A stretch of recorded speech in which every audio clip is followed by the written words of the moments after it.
Today's show is sponsored by strawberry.me.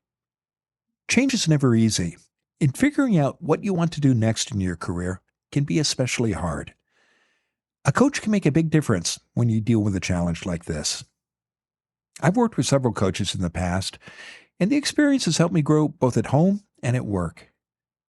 That's why I was excited to try the personal coaching offered by strawberry.me. It's certified professional coaching done securely online, and strawberry.me is more convenient than traditional coaching. That's because you can schedule live video sessions plus log in anytime to exchange messages with your coach. Working with a coach, I saw why I was putting off several important projects at Mac's List. I also learned what I needed to do to stop procrastinating about these tasks. Find out how a coach can help you. Visit strawberry.me/dreamjob. That's strawberry.me/dreamjob and take charge of your future with the help of a certified coach. Special offer for Dream Job listeners. Get a $50 credit when you use our link at strawberry.me/dreamjob.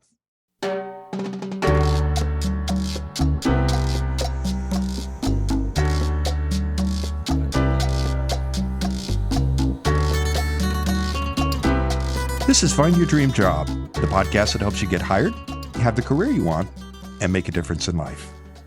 I'm your host, Mac Pritchard. I'm also the founder of Mac's List. It's a job board in the Pacific Northwest that helps you find a fulfilling career. Every Wednesday, I talk to a different expert about the tools you need to get the work you want. Employers can tell when you're excited about a job and when you're not, so you need to focus on the positions that excite you and strategies that demonstrate your enthusiasm. Julissa Vasquez is here to talk about how to show you really want the job. She's the People and Culture Director for Adelante Mujeres. It's an Oregon-based nonprofit that's building a more just society by empowering Latinas to lead. Julissa joins us from Hillsboro, Oregon. Well, let's get going, Julissa. You're a hiring manager. You talk to candidates all the time. Can you tell if an applicant is not excited about the job? Oh, absolutely. And what are the signs that that's happening? What do you see when you meet a candidate who's not excited about an opportunity? They tend to be non-responsive. They didn't take the time to review and read the actual job announcement. They just come unprepared, and that energy doesn't come off, right? This is just another place that they have applied to, and you can just feel it and see it. Why do applicants put themselves in this situation? Well, I think, depends on how the market is, right? And just feeling a sense of pressure and going after quantity and not quality, and not really being very targeted in what it is that you want, right? Thinking a job is just a job, and that's unfortunately going to come through, right? I think candidates really need to put together a strategy as to like what does it look like where they want to work, what does that job look like, and be very targeted. Sometimes I meet candidates who say, well, I'm applying to a lot of places, but it's because there's an urgency here. I need to find a job and a paycheck quickly. That's why I'm sending out lots of applications. What do you think of a strategy like that, Julissa? Well, it's a strategy, right, Mac? But it may take you a little bit longer, right? Because if you take the effort to fill out the application, go through the process, but you're not really engaged, then you're going to keep doing it over and over. Versus if you're really being very selective as to where you are applying and investing the time in those jobs with those organizations, it's going to come out, and you're just going to be more successful in going through that process. And again, if you know what you're looking for, even if you don't get that position and you go through the process, you might still be better positioned for a future role within the same organization or a similar job, because going through the hiring process is still a learning process. when you are being very intentional and you invest that time versus, yes, I'm going to apply, I'm going to go through the process, but, to expect a job out of it when you haven't quite put the right amount of effort into it is probably not the best strategy. What about the candidates who are excited about a job as a hiring manager when you meet someone like that? What do you see that applicant do? What's that like? Oh, like I said, so it's so many different things that just from them being responsive, right? Being excited. Like, yes, I did. I remember, sometimes they're like, wait, what job did I apply to? No, I remember applying to this and I was so excited. And of course, I will make myself available to come and see you. But that passion just comes out in the tone, in again, in following through on their actions, and so many things that we see throughout the process. You can just feel it as a hiring manager.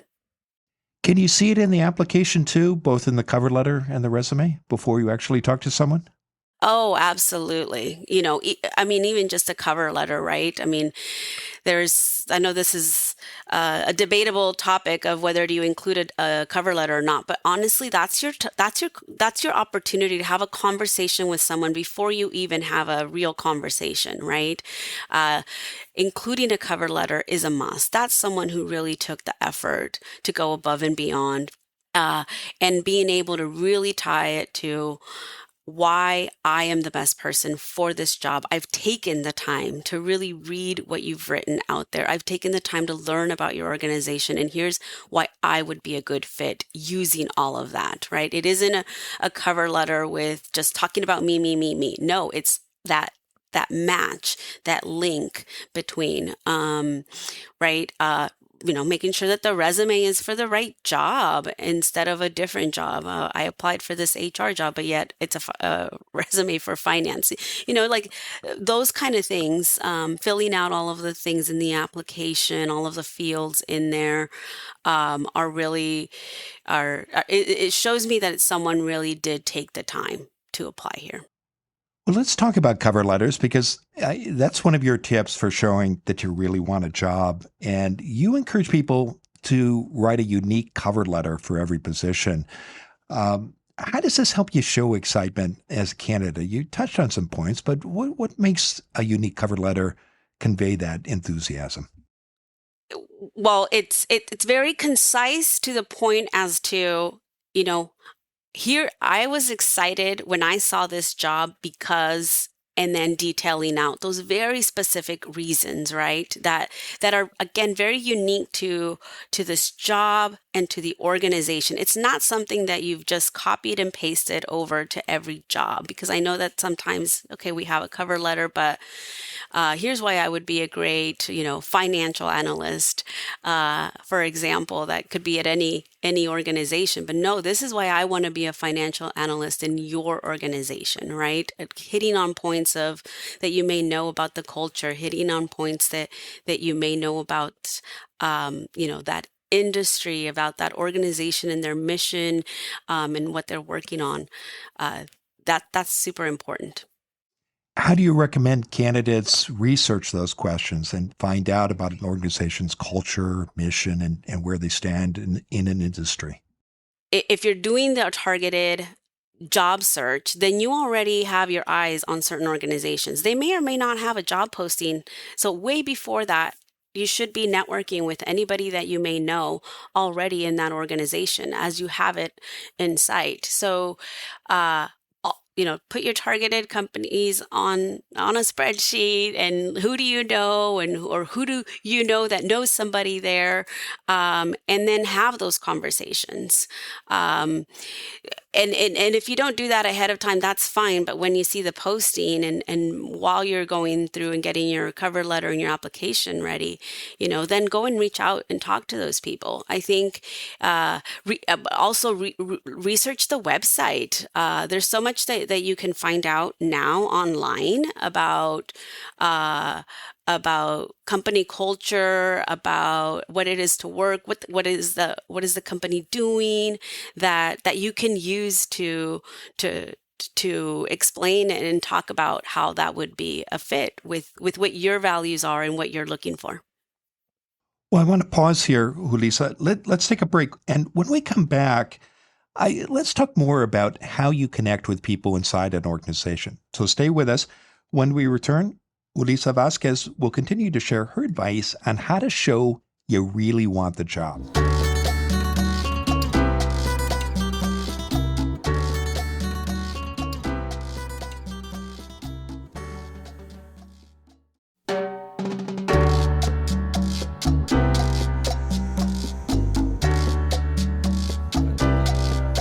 We're back in the Max List studio. I'm talking with Julissa Vasquez. She's the People and Culture Director for Adelante Mujeres. It's an Oregon-based nonprofit that's building a more just society by empowering Latinos to lead. Julissa joins us from Hillsboro, Oregon. Now, Julissa, before the break, we were talking about how to show you really want the job. And one of your tips at the end of the first segment was to connect with people inside an organization and also to have a list of targeted employers so you know where you want to apply. And talk more, Julissa, about why it's important to connect with people inside an organization, either when you apply or before you send out an application. And what advice do you have for someone who might not know anyone inside that organization? Have you promised yourself you would travel more this year? Well, here's the next promise you need to make. Learning a new language with Babbel. Spending months with private teachers is the old way of learning languages. And nothing screams tourist like a phone translation app up to your face all day. Using Babbel has helped me keep and improve the Spanish I learned from classes earlier in life and many trips to Latin America and Spain. Need proof that Babbel gets you talking? Research from Yale, Michigan State, and other leading universities continue to prove Babbel works. In fact, one study found that using Babbel for 15 hours is equivalent to a full semester of college. Let's get more of you talking in a new language. Babbel is gifting our listeners 60% off subscriptions at babbel.com/dreamjob. Get up to 60% off at babbel.com/dreamjob. Spelled BABBEL.com/dreamjob. Babbel.com/dreamjob. Rules and restrictions may apply. Have you ever been asked this in a job interview? Tell me about a time when you didn't agree with your boss. What would you say? This is what's called a behavioral interview question, and it's a common tactic. Employers use this kind of question to explore your fit for a job based on your past experience. It can be an easy question to answer if you have the right strategy. I show you how to answer these gotcha questions in our free Max List guide, 100 Behavioral Interview Questions You Need to Know. To get your copy, visit maxlist.org/questions. You'll also learn 4 simple steps for answering any behavioral interview question. Again, that's maxlist.org/questions. You can count on getting these questions in your next interview. Why not get the answers before you walk into the interview room? Go to maxlist.org/questions. Yeah. So, Mac, we know that so much of our recruitment process is now automated, whether there's AI tools, technology, et cetera. So that's not to say that there isn't a human behind this hiring process. So that's what we're trying to get to, is like, let's find that human, whether it is someone in the HR department, particularly recruiting, or just someone within the business that can have a lot of say about someone that you know. And there's a lot of value behind having a referral. So that's kind of where, being able to put your use your network and your connections to be able to get your resume in front and have someone speak on your behalf would be the ideal goal, right? But like you said, I think sometimes we don't always know somebody, and let's use LinkedIn, let's use our tools, let's use our physical network to find out someone who does know someone there. So to some degree we all have these connections, but I think the other thing that you get from not just sharing the resume, but you get to talk to someone who actually works there, right? You get to have insights as to what it is to really work there, what it is to what kind of projects are they working on that you're able to talk about, and in the interview really use that, right? Have those opportunities that you can bring up. Well, I heard that you're doing this, and I guarantee you that an employer is going to be super excited if you talk about something that isn't accessible online, right? It's like, oh, you went above and beyond and tried to really research us. Well, terrific. Well, I know that another way you say candidates can stand out, and this surprised me, is simply to respond back on time when you hear from an employer. This seems like table stakes, Julissa, but is this an issue? Do you, in your experience as a hiring manager, find that people aren't responsive? I have found it more so in in certain demographics, age demographics. I found it more in certain industries, but yes, and I think it shows to that point of somebody who might be of just applying like crazy and not remembering that they applied there, right? Or being busy with other things. So yeah, I mean, keep a list of where you're applying, when you applied it, download that job announcement just in case it's not available. I think, some companies are also taking a long time to reply. It really depends on the volume. So you as a candidate might have forgotten, and therefore you're not responding, which again doesn't look good, because once the company is ready to start hiring, they're going to want to move fast. So you've got to be responsive.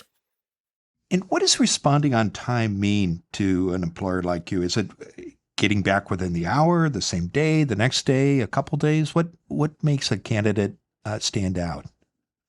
Great question. I think to me, if they're taking longer than a day, I would consider that just not very interested, right? So ideally would be, within that day, no more than 24 hours.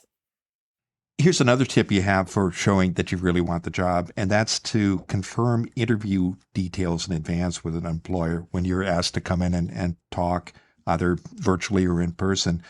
What kind of confirmation should you ask for, and why is this important?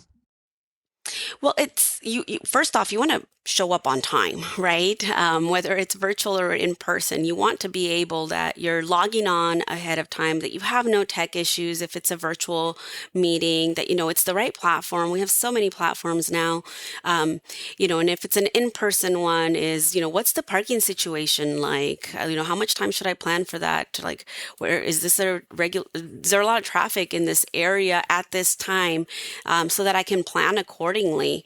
Am I going to need to be let into the building because of security, and I'm a visitor here? So all those little details are things that you as a candidate should think through. And if those weren't shared with you by the company, because when you're working here, you take for granted some of those things, but you ask for those, then proactively ask for those. And again, that shows that you're really looking forward to, you're preparing for this, and you want to make sure that you're showing up in the best manner. How about the names of the people you'll be meeting with? Is it appropriate to ask for that information? And how can you use it when you do get a response? Oh, it's super appropriate. In fact, if it's not already in the invite that you have, the calendar invite that you can tell, absolutely ask, who would be the panel, because then that helps you do some research on who they are. Most people have LinkedIn that you can look them up, find something in common, right? Did you maybe go to the same university? Did you work in a prior company? But also the functions that they represent, and it's like, why did they bring in this function to assess? That must be someone that I'm going to work with really closely. So how can I then think about those questions at the end of the interview? Because every interview should have, do you have any questions for us? Be really prepared and be really thoughtful. Don't use just generic questions, but relate it to the people that are in the room. When you're putting together those questions that you'll have for the interviewer, do you have a go-to question that you always recommend, or when a candidate asks, you're impressed by? There's one that I think is very thoughtful, and it is, and even me as a candidate have used it because I really like the way that it comes out, and it's, uh, is there anything else you want to know about me that you didn't ask? Right. And I think that's the opportunity to really put the panel on the spot about, is there a reservation, or what else do I need to assess this candidate? And you're giving them that opportunity to do so. Right. That I think is always a good one to ask at the very end. As well as then, following it up with the closing as to why you are the best person for this job, according to, what you have outlined as the skills that you bring forward and the match to this job and to this company. You mentioned confirming details a moment ago as part of your preparation for an interview. What other steps do you see candidates who are excited about a job take to prepare for an interview?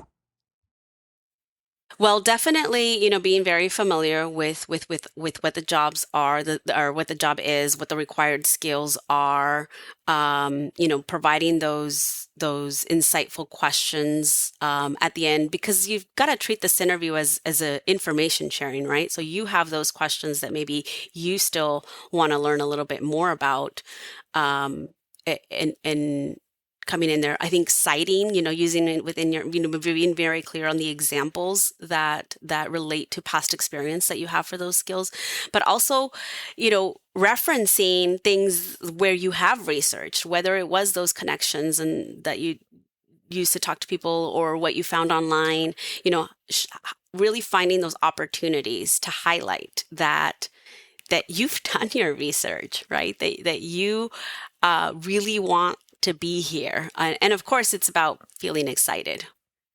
So the interview's over. You've gone home. You're a big fan of sending thank you messages after a conversation.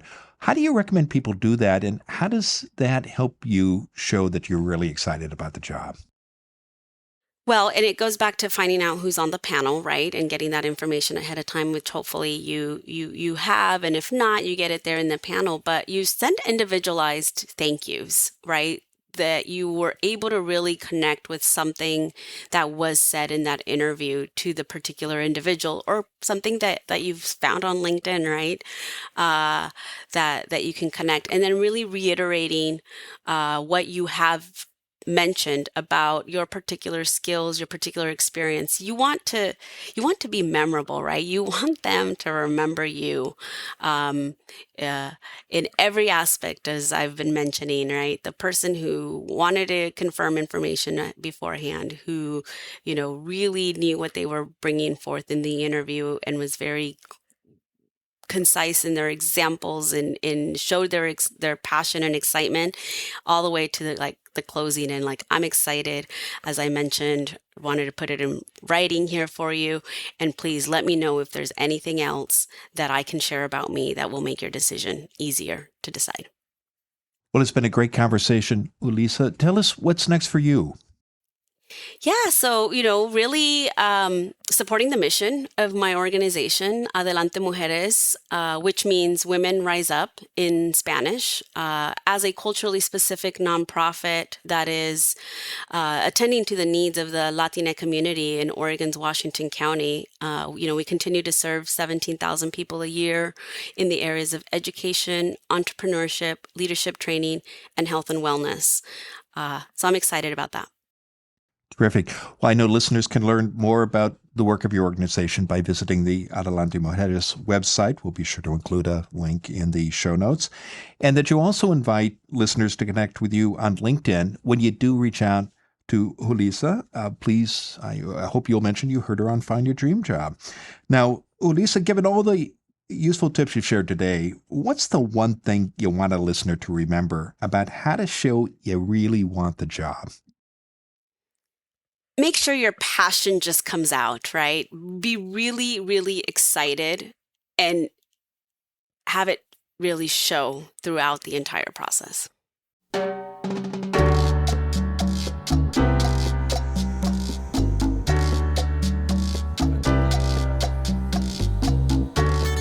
Next week, our guest will be Trudy Howman. She's an accomplished human resources leader and a career coach. In her 25 years in HR, Trudy has reviewed thousands of job applications and interviewed hundreds of candidates. She's seen what works and doesn't work when you apply for a job. Join us next Wednesday when Trudy Howman shares her advice as an HR professional about what successful applicants do, from resumes to references. Until next time, thanks for letting us help you find your dream job. This show is produced by Max List. Susan Thornton Huff schedules our guests and writes our newsletter. Lisa Kislenberry Anderson manages our social media. Our sound engineer and editor is Matt Fiorillo. Dawn Mole creates our transcripts, and our music is by Freddie Trujillo. This is Mac Pritchard. See you next week.